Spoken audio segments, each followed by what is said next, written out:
The latest coming out of Parliament, where Parliament today ended just a day ahead of its schedule.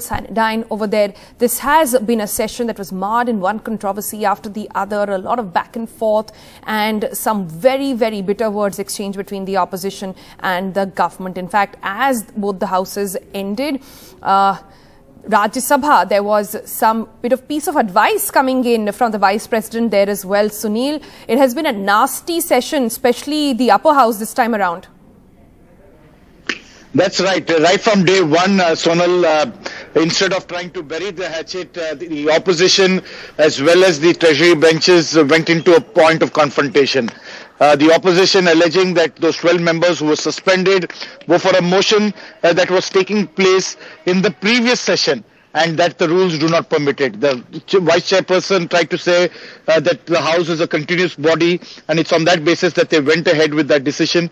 But nevertheless, the fact of the matter is that there was a clear breach in terms of a certain amount of what is called a basic working relationship between the opposition and the Treasury benches, and that has created a huge ruckus, a huge problem for both the government as well as the opposition in allowing our parliaments to function.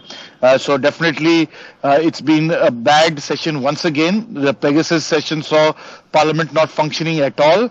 This time around, there has been a little bit of discussion that has taken place, but even then, key legislations which were listed, one of course was your favorite, the cryptocurrency, didn't see the light of day. It's now been kept in abeyance. Finally, the RBI and the Ministry of Home Affairs have prevailed, and definitely they want a blanket ban on cryptocurrencies.